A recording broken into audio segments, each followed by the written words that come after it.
Absolutely. Let's now go even deeper into the Santiago Consensus, step by step, in the most beginner-friendly, clear, and slow way, like teaching a very curious child. I'll explain the background, ideas, examples, and meanings in great detail using very simple English and stories when needed. Part 1. What is the Santiago Consensus? Simple definition. The Santiago Consensus is a plan for how to grow a country in a way that includes everyone, not just rich people or big companies. It says, when a country grows, everyone should get a chance to grow, not just through money, but also through better schools, hospitals, and equal chances for all. This plan was introduced by the World Bank, which is a big and international organization that helps countries grow. It was suggested in a city called Santiago in Chile, South America, which is why it's called the Santiago Consensus. Part 2. Why was it created? Background. Before this, many countries followed a different model called the Washington Consensus. That model said, let the free market control things. Reduce government spending, make quick changes, privatization, free trade, etc.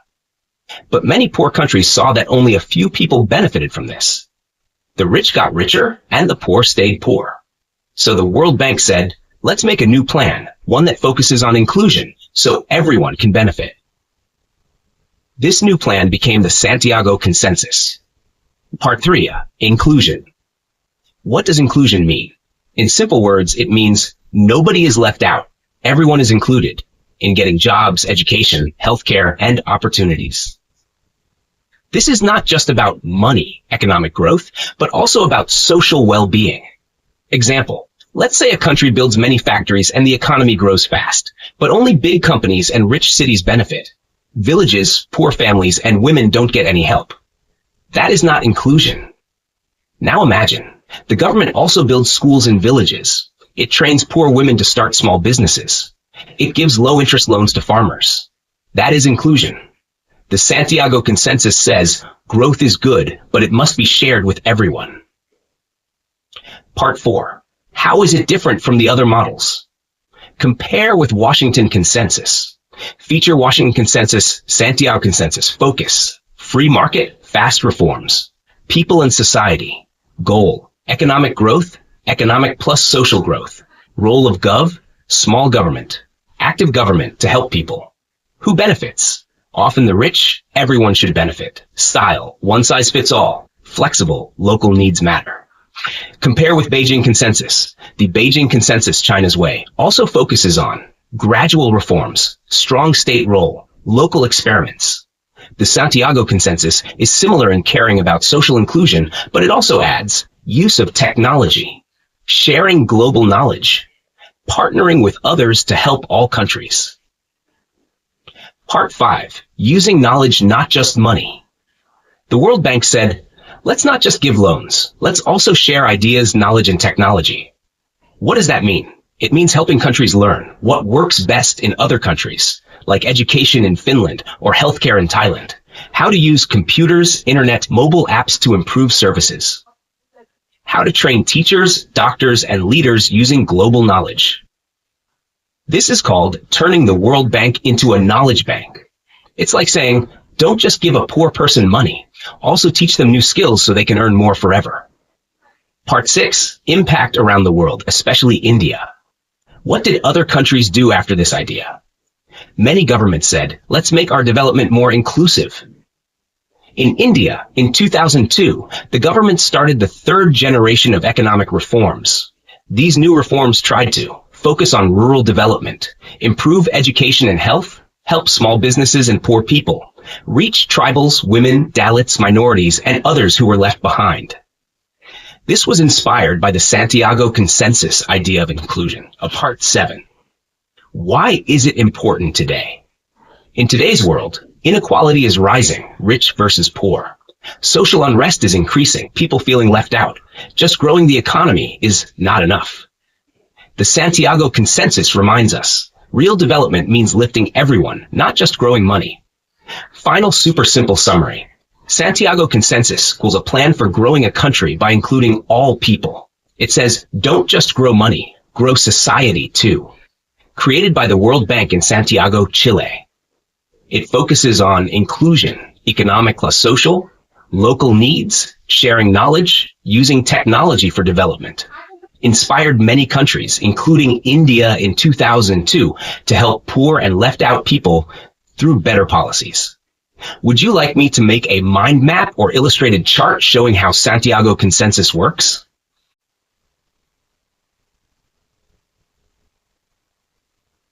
Absolutely.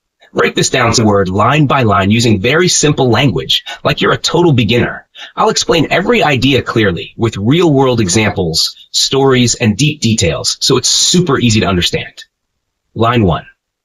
Capitalism as a tool of growth promotion. Simple meaning. Capitalism is seen as a tool, like a machine, that can help countries grow and become richer. What is capitalism? Simple explanation. Capitalism is an economic system where people own businesses, not the government.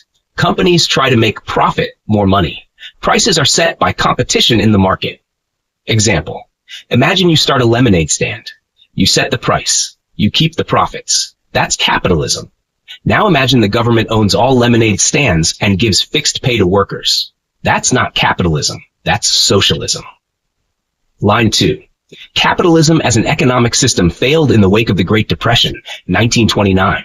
Simple meaning. In 1929, a big economic disaster called the Great Depression happened.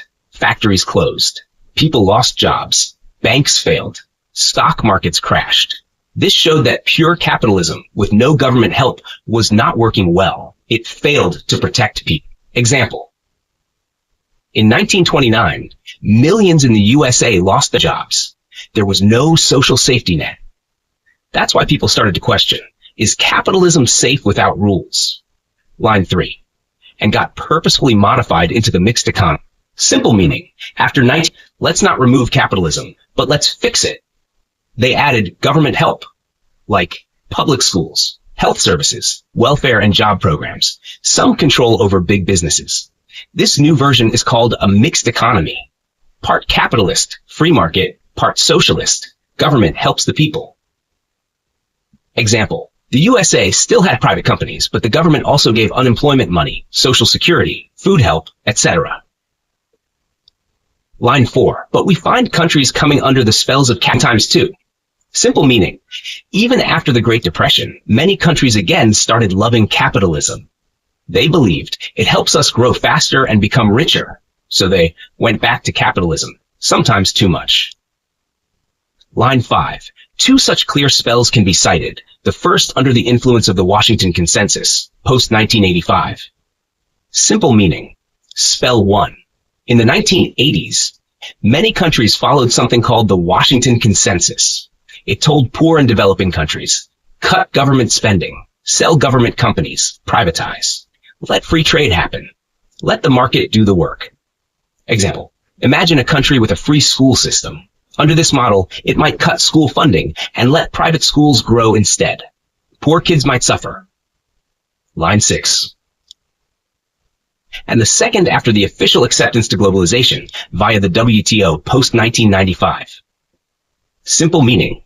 Spell 2. After 1995, countries joined the WTO, World Trade Organization.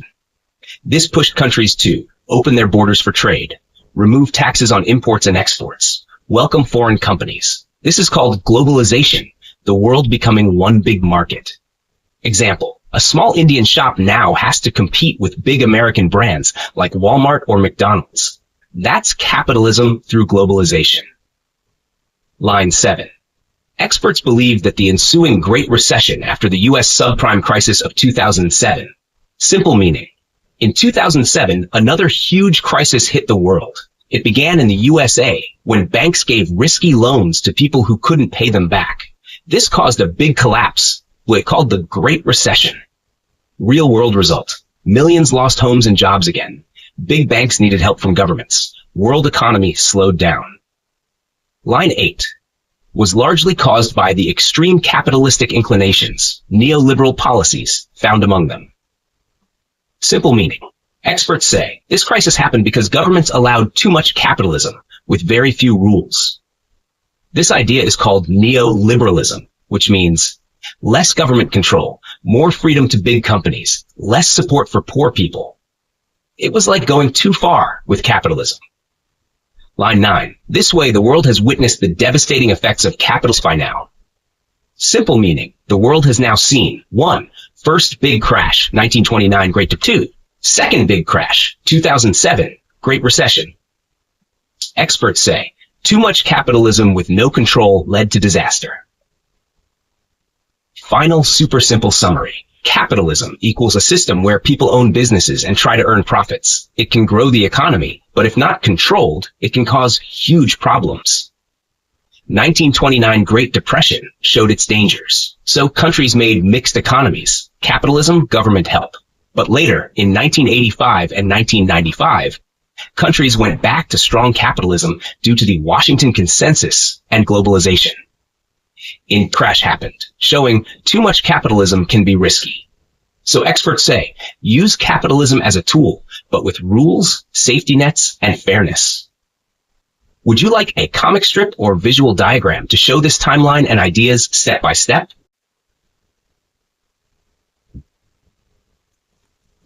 Absolutely. Let's break this down word by word, line by line, in the easiest language possible, like I'm explaining to a very curious child. I'll explain everything slowly, deeply, and clearly, using simple examples, stories, and extra info to make it super easy to understand. Original sentence. Over the time, a kind of agreement has emerged across the world that though capitalism is not an ideal or sustainable type of an economic system, rather such policies can be quite helpful in promoting the cause of growth. Super simple meaning. As time passed, most people around the world started to agree on something. Capitalism, letting people own businesses and make profit, may not be a perfect system, but it is very good at helping countries grow and earn more money. Example, imagine capitalism is like a fast motorcycle. It's fast and exciting, but can crash if you're not careful. So people said, okay, let's use this motorcycle to go faster, but let's wear a helmet and ride safely. That helmet is government rules and social support. Original sentence. This is why today we find countries across the world having capitalistic policy orientation, i.e. pro-business policies, under the overall design of a mixed economy. One set of policies, capitalistic, aiming higher growth, while the other aiming at effective welfare. Super simple meaning. This is why most countries today use a mix of two types of policies. 1. Capitalist policies, to help businesses grow and create jobs, pro-business. 2. Welfare policies, to help poor people, give education, hospitals, food, etc. This is called a mixed economy, part capitalist, part caring. Example, think of a country like a car. The engine is capitalism. It helps the car go fast, economic growth. The brakes and seatbelt are welfare. They protect people from getting hurt, poverty, hunger, sickness. Together, the car runs fast and safe. Original sentence. Such a clear policy shift has been seen in India too. It was in wake of the criticism to the Union Budget 2016 of being pro-rich or pro-corporate that the erstwhile finance minister categorically clarified that the budget was trying to be pro-corporate as well as pro-poor. Super simple meaning. India also followed this mix of ideas. In 2015-16, the government made a budget.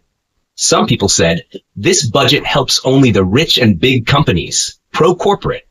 But the finance minister, the person who handles the country's money, replied, no, the budget helps both. It helps businesses and helps poor people.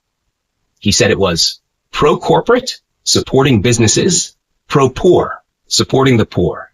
Example, like giving a tax cut to companies so they hire more workers, and giving free gas cylinders to poor women so their health improves. Original sentence. Basically, over the time, experts treat capitalism less as an economic system and more as tool of promoting growth and income. Super simple meaning. Today, most experts don't think of capitalism as the only way to run a country. Instead, they see it as a useful tool to make the country grow, help people earn money, create more jobs.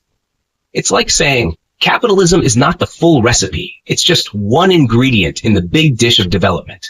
Final super easy summary. Capitalism is a system where people run businesses and try to make profits. It is not perfect. It can create problems like inequality, rich versus poor. but it is very good at making the economy grow. So many countries use it together with government help for the poor. This combo is called a mixed economy, like using both engine and brakes in a car. In India's 2015-16 budget, the government said, "We are helping both the rich, businesses, and the poor, welfare." Experts now think, use capitalism as a tool, not as the only answer. Would you like a visual cartoon strip or a diagram showing capitalism plus welfare as a mixed model?